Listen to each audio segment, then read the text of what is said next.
अत्यंत के प्यारे बगो लोग, कैसे हैं आप लोग। आशा करते हैं कि आप लोग ठीक होंगे, मन लगा के पढ़ाई कर रहे होंगे। तो बगो लोग हम लोग देख रहे हैं है ना मैट्रिक फाइनल परीक्षा 2025 के महत्वपूर्ण सब्जेक्टिव क्वेश्चन का सीरीज देख रहे हैं बगो लोग, है ना। आज हमारा पार्ट फर्स्ट वीडियो है बगो लोग, है ना। पार्ट फर्स्ट वीडियो है, ये हमारा क्लास 10th का वीडियो है ना। और सब्जेक्ट हमारा रहेगा आपदा प्रबंधन। आपदा प्रबंधन बगुआ लोग, है ना। आज हम लोग आपदा प्रबंधन का क्वेश्चन आपके लिए लेकर आए हैं बगुआ लोग, गेस प्रश्न लेकर आए हैं ना। हमारी यही कोशिश है कि आपको 100% क्वेश्चन इसी से आएगा। इस सीरीज है बगुआ लोग, आपसे इससे आपको एक क्वेश्चन भी इधर उधर नहीं आएगा। और आपदा प्रबंधन को रटना नहीं है बगुआ लोग, इसको अच्छी तरह से बारीकी से एकदम समझ लेना है ना। चलिए बगो लोग, अब वीडियो अच्छा लगे तो प्लीज वीडियो को लाइक कर दीजिए, शेयर कर दीजिए। जो अभी तक चैनल को सब्सक्राइब नहीं किया बगो लोग, तो चैनल को सब्सक्राइब कर लीजिए, है ना। आपको एक क्वेश्चन भी इससे फालतू नहीं आएगा, इसी से आएगा, है ना। हमारी यही कोशिश है। चलिए बगो लोग, तो क्वेश्चन को शुरू करते हैं। चलिए क्वेश्चन नंबर फर्स्ट देखते हैं बगो लोग, ध्यान से देखिएगा, है ना। कहता है क्वेश्चन नंबर फर्स्ट कि आपदा से आप क्या समझते हैं। आपदा से आप क्या समझते हैं, बहुत इंपॉर्टेंट क्वेश्चन है बगल होगा। बार बार ये क्वेश्चन ये सब पूछा गया है बोर्ड एग्जाम में, है ना। क्वेश्चन बैंक उठा के देख लीजिए आपको, है ना। सारा क्वेश्चन का जो सेट यहाँ पे लाया गया है, सीरीज लाया गया है, चुनिंदा क्वेश्चन का सीरीज है बगल लोग, है ना। एक भी उटपटांग क्वेश्चन नहीं है। तो देखिए क्वेश्चन नंबर फर्स्ट देखिए क्या कहता है। कहता आपदा से आप क्या समझते हैं, है ना। तो इसको उत्तर में कैसे लिखिएगा बगल लोग, तो इसको उत्तर में लिखिएगा इस तरह से कि जिन किन्हीं कारणों से, है ना, जिन किन्हीं कारणों से मनुष्य और जीव जंतु संकट में पड़ते हैं, है ना, उन कारणों को आपदा कहते हैं। आया समझ में। फिर से देखिए, कहता जिन किन्हीं कारणों से मनुष्य या जीव जंतु संकट में पड़ते हैं, उन कारणों को आपदा कहते हैं। आपदा कहीं भी और कभी भी प्रकट हो सकती है ना। इसका कोई निर्धारित समय नहीं है कि कब आएगा, कभी भी हो सकता है, किसी भी जगह हो सकता है, किसी भी समय आ सकता है। आपदाओं से लोग इस कारण संकट में पड़ जाते हैं क्योंकि आपदा सूचना देकर नहीं आता है। सही बात है ना। आपदा से बचने का प्रयास करना चाहिए। बचाव का काम व्यक्ति सामूहिक रूप से किया जाना चाहिए, है ना। बचाव का काम व्यक्ति, है ना, सामूहिक रूप से किया जाना चाहिए। जिससे देखिए आपदा में देखिए आपको कैसे क्या क्या चीज आ सकता है। तो आपदा में देखिए कैसे क्या क्या चीज आएगा वो लोग, जैसे बाढ़। बाढ़ अचानक आता है, बोल के नहीं आता, अचानक आता है। सुखाड़, सुखाड़ बोल के आएगा कि हमेशा सुखाड़ आने वाला है, पानी की व्यवस्था कर लो, नहीं, कभी भी आ सकता है।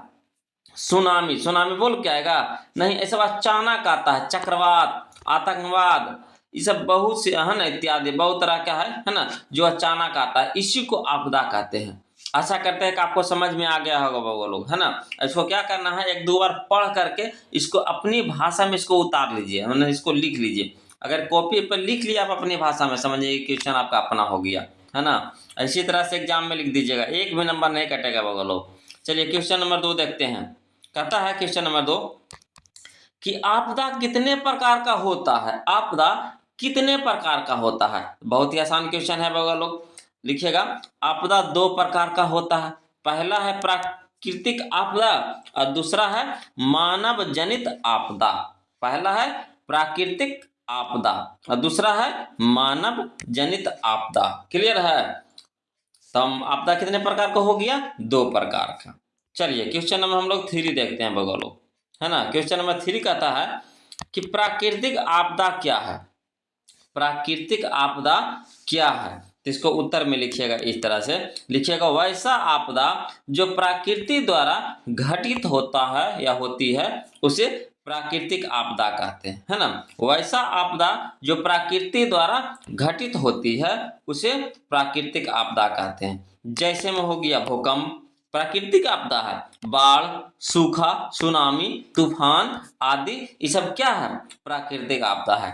आदि आदि नहीं, आदि कहने का मतलब ऐसा ऐसा बहुत और भी है ना। चलिए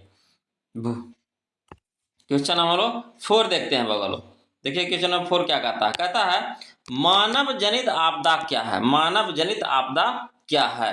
तो इसका उत्तर में लिखिएगा बगल इस तरह से लिखिएगा, वैसा आपदा जो मनुष्य के द्वारा घटित होती है उसे मानव जनित आपदा कहते हैं। फिर से समझिएगा, कहता है वैसा आपदा जो मनुष्य के द्वारा घटित होती है उसे मानव जनित आपदा कहते हैं। जैसे आतंकवाद मानव करता है ना।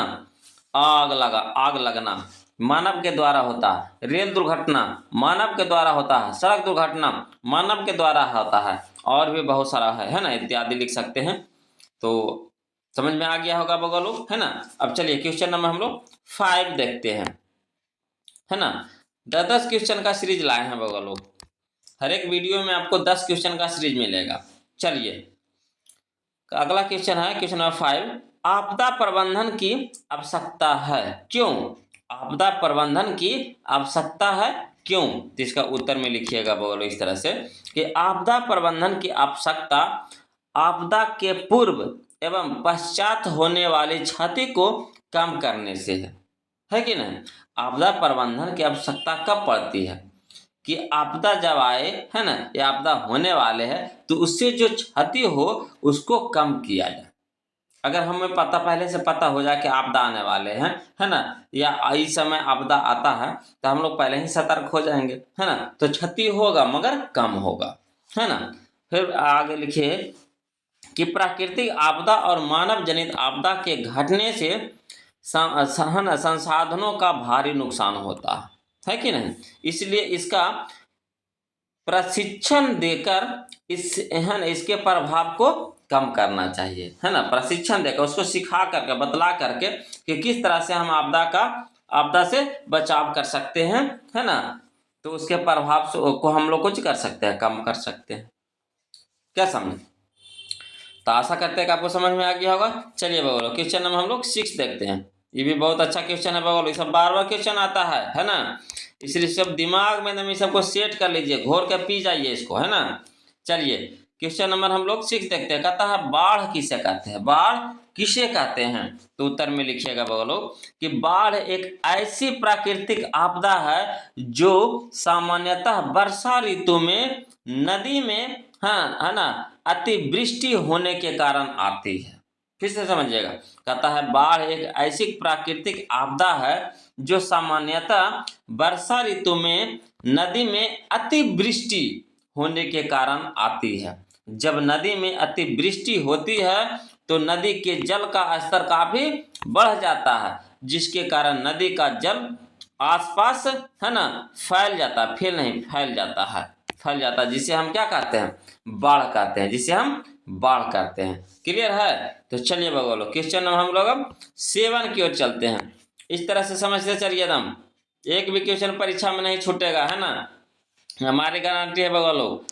ऐसे एक भी क्वेश्चन फालतू नहीं आएगा। चलिए क्वेश्चन नंबर 7 देखिए, कहता है बाढ़ कैसे आती है स्पष्ट करें। बाढ़ कैसे आती है स्पष्ट करें, या फिर इसको दूसरा तरीका से कैसे लिखेगा कि बाढ़ आने के 4 कारणों की व्याख्या करें, है ना। बाढ़ आने के 4 कारणों की व्याख्या करें। तो इसका उत्तर में कैसे लिखिएगा? तो इसका उत्तर भी इस तरह से लिखिएगा, अधिक वर्षा होने के कारण नदियों के पानी का स्तर ऊपर उठ जाता है, जिसके कारण नदियों का जल इधर उधर क्षेत्रों में फैल जाता है। इस प्रकार बाढ़ आती है। तो बाढ़ कैसे आती है समझ में आ गया होगा। क्लियर है? अब लिखेंगे बाढ़ आने के निम्नलिखित, है ना, प्रमुख कारण हैं। आपको उनका है जो देखिए, है ना, हम लोग लिखेंगे पहला नंबर में कि औसत से अधिक वर्षा, वार्षिक वर्षा, है ना, औसत से अधिक वार्षिक वर्षा या फिर कम समय में अधिक वर्षा, इसके कारण भी बाढ़ आता है। दूसरा है हिम नदियों का अधिक पिघलना, ये भी बाढ़ आने का कारण है। तीसरा है बांध, बैराज तथा डैम का बनना, है ना। अगर ये सब चीज नहीं बना के रखेंगे तो इसके कारण भी क्या होगा? बाढ़ आएगा। या फिर बांध, बैराज, डैम ये सब टूटता है तो अचानक अंधाधुंध पानी निकलता है वहां से। अब पानी निकलने के कारण इधर उधर के क्षेत्र में फैलेगा और उससे क्या होगा? तबाही मचा देगा, बाढ़ आ जाएगा। क्लियर है? चौथा पॉइंट में लिखेंगे नेपाल जैसे पड़ोसी देशों द्वारा किसी नदी में भारी मात्रा में पानी छोड़ा जाना। नेपाल देखिए, नेपाल में क्या होता है कि अंधाधुंध पानी आता है। अंधाधुंध पानी आने के कारण क्या होता है कि वहाँ तो पानी रोक नहीं पाता है, तो पानी छोड़ दिया वहाँ से। छोड़ दिया तो दूसरे शहर में, दूसरे राज्य में, दूसरे देश में घुसा पानी, तबाही मचा दिया, है ना। तो ये सब कारण है बगल लोग, बाढ़ आने के प्रमुख कारण में ये सब लिखिएगा, है ना। तो चलिए क्वेश्चन नंबर हम लोग अब 8 देखते हैं। देखिए क्वेश्चन नंबर 8 क्या कहता है कि बाढ़ से होने वाली हानियां को बताएं। बाढ़ से होने वाली हानियों को बताएं। तो इसको उत्तर में देखिएगा बाबा कैसे लिखिएगा। लिखिएगा बाढ़ से होने वाली हानियां निम्नलिखित है। बाढ़ से होने वाली हानियां निम्नलिखित है। जैसे पहला नंबर में पॉइंट में लिखेंगे फसल की बर्बादी, है कि नहीं। बाढ़ आएगा तो क्या होगा, फसल की बर्बादी होगी कि नहीं होगी, ईमानदारी से बताइएगा, फसल की बर्बादी होगी कि नहीं होगी ही। दूसरा है घर का गिरना, है ना। बाढ़ आता है तो देखते होंगे कितना जगह घर गिर गया, है ना। तीसरा है महामारी फैलना। अब जैसे बाढ़ आएगा तो क्या होगा, गंदा संदा पानी जहाँ तहाँ जमा होगा, है ना, तो उसके कारण से महामारी फैलेगा, बीमारी फैलेगा। चौथा है यातायात की सुविधा बंद होना। अब जहाँ तहाँ रोड टूटेगा, बांध टूटेगा, तो इससे है कि यातायात का साधन भी क्या होगा, है ना, बंद होगा, खराब होगा। पांचवा है चारागाह की कमी होना। अब देखिए हर जगह पानी नजर आएगा तो जानवर कहाँ जाएगा चरने के लिए, घास नजर आएगा, हर जगह तो पानी है तो घास कहाँ नजर आएगा, तो वह चारागाह के क्या हो जाता है, कमी होना, है ना। तो ये सब होता है बगल लोग हानियां, है ना, बाढ़ आने से। क्लियर है। चलिए क्वेश्चन नंबर हम लोग 9 देखेंगे बगल लोग। देखिए कहता है क्वेश्चन नंबर 9 कहता है बाढ़ के लिए उत्तरदायित्व, बाढ़ के लिए उत्तरदायी का प्रमुख कारण क्या है। बाढ़ के लिए उत्तरदायी का प्रमुख कारण क्या है, तो इसका उत्तर में लिखेंगे कि बाढ़ के लिए उत्तरदायी का प्रमुख कारण निम्नलिखित है। बाढ़ के लिए उत्तरदायी का प्रमुख कारण निम्नलिखित है। पहला क्या है, भारी वर्षा। भारी वर्षा के कारण क्या होता है, बाढ़ आता है। दूसरा है बांधों का टूटना, है ना। और तीसरा है बर्फ का पिघलना।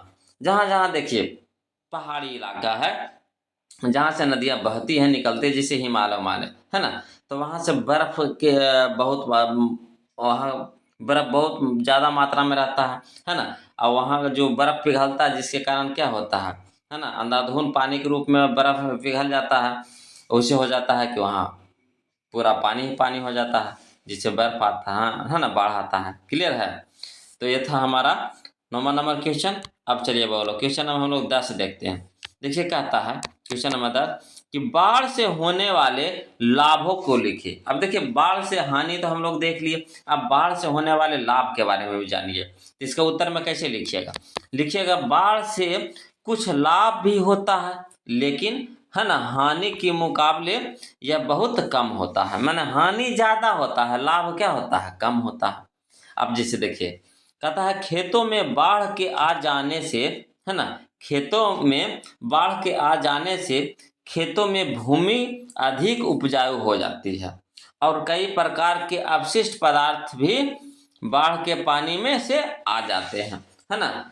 जो बाढ़ के जो पानी आता है ना, तो उससे बहुत सारा अपशिष्ट पदार्थ बाढ़ के पानी द्वारा आता है और खेतों में क्या होता है, जमा हो जाता है। उससे वहाँ की जो मिट्टी है, खेतों की जो मिट्टी है ना, उसका उर्वरा शक्ति बढ़ जाता है, मतलब उपजाऊ क्या हो जाता है, बढ़ जाता है। यानी अधिक पैदावार होगा उस खेत में जहाँ जहाँ वो बाढ़ के पानी जाएगा। क्लियर है। तो ये था बगल लोग आज का हम लोगों का, है ना, 1 से 10 क्वेश्चन का सीरीज बगल लोग, है ना। आप कमेंट कर में जरूर बताइए बोलो कि ये वीडियो आपको कैसा लगा, है ना। और अच्छा लगे तो प्लीज़ वीडियो को लाइक कर दीजिए, शेयर कर दीजिए, और जो अभी तक चैनल को सब्सक्राइब नहीं किया बोलो तो प्लीज़ चैनल को सब्सक्राइब कर लीजिए। फिर मिलते हैं हम लोग अगले वीडियो में बगल लोग, तब तक के लिए जय हिंद।